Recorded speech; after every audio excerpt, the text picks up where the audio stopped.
You can wake up irritated without knowing why. Nothing bad happened. Nobody did anything wrong. Your life looks normal. Yet everything feels slightly annoying. Small noises feel louder. Minor delays feel heavier. Conversations feel draining. And the most confusing part is that you can't point to a clear reason. You don't feel angry at anyone, but you don't feel calm either. You just feel irritated. Most people assume irritation means something external is bothering them. A person. A situation. A problem. But irritation often appears when nothing obvious is wrong. And when that happens, people blame their mood, their personality, or their mental strength. They think they're impatient, negative, or emotionally weak. In reality, irritation is rarely the problem itself. It's a signal. Irritation is one of the brain's earliest warning signs of emotional overload. It shows up before anxiety, before burnout, before emotional numbness. It's not dramatic enough to force attention, but it's uncomfortable enough to be noticed. That's why it's so easy to misunderstand. Your brain is constantly processing information, not just logical facts, but emotional input. Every interaction, decision, suppression, expectation, and adjustment you make throughout the day leaves a small emotional trace. Most of these traces are manageable on their own. But the brain doesn't process them one by one in real time. It stacks them.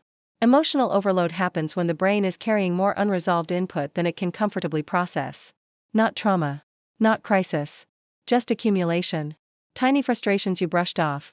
Moments you adapted to instead of responding honestly. Thoughts you postponed. Reactions you swallowed. None of these felt important enough to deal with at the time. But ignored doesn't mean erased. The brain has a limited capacity for unresolved emotional data. When that capacity starts filling up, it looks for ways to alert you without shutting you down. Irritation is one of those methods. It's subtle enough to let you keep functioning, but uncomfortable enough to signal that something needs attention. This is why irritation often feels disproportionate. A small inconvenience triggers a strong internal response. Someone speaks too slowly. A task takes longer than expected. A question feels intrusive. These situations aren't the cause. They're the final drop in an already full system. Another reason irritation is misunderstood is because it doesn't feel emotional in the traditional sense. It doesn't feel like sadness or fear. It feels mechanical, sharp, reactive. That's because irritation comes from the nervous system, not the emotional storytelling part of the brain. It's your system saying, capacity is being exceeded. Modern life makes this overload almost invisible. You're encouraged to adapt quickly, multitask, and stay composed. Emotional processing requires pause, but pause is treated as inefficiency. So the brain delays processing until later. When later never comes, pressure builds quietly in the background. You might notice irritation appearing during moments when you should feel relaxed. On weekends. At night. During quiet time. That's not coincidence. When external demands drop, the nervous system finally has space to surface internal signals. Irritation isn't created by rest. Rest reveals it. Another major contributor to emotional overload is constant self-regulation.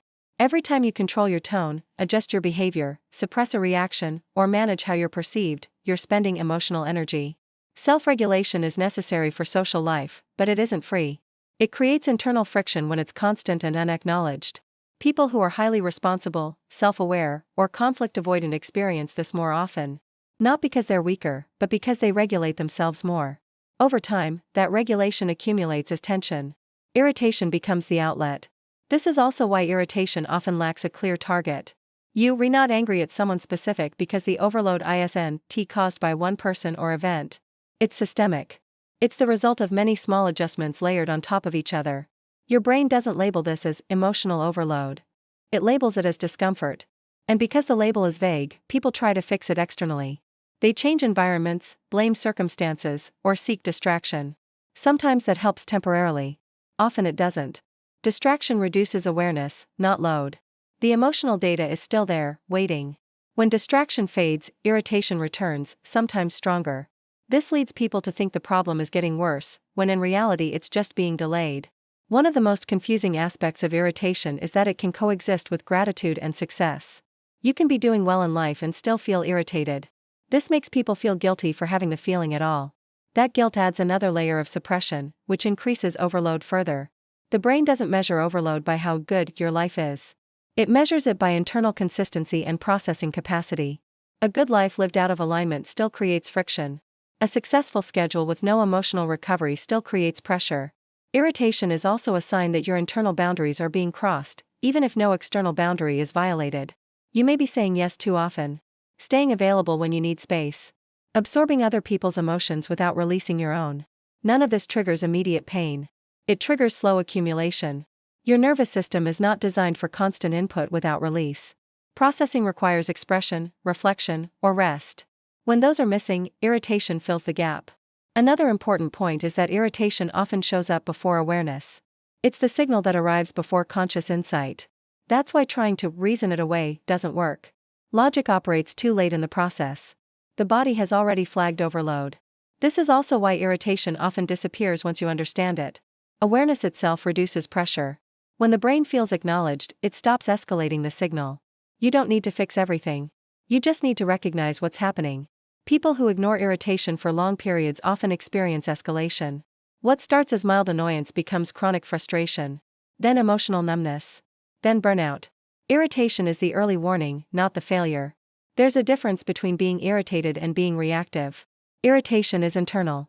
Reactivity is what happens when irritation is ignored long enough that it spills outward. Understanding this difference is critical. The goal isn't to eliminate irritation. The goal is to listen to it early. When irritation appears, the most useful question isn't, "What's wrong with me?" It's, "What has been accumulating?" The answer is rarely one thing. It's usually a pattern. This pattern can include mental load, emotional labor, unexpressed needs, constant adaptation, or lack of recovery time.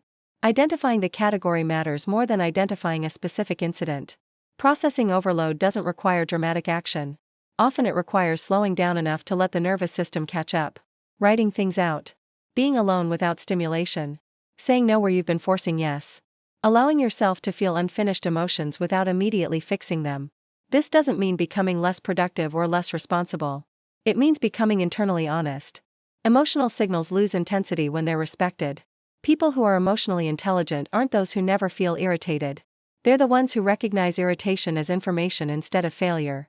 They treat it as data, not a defect.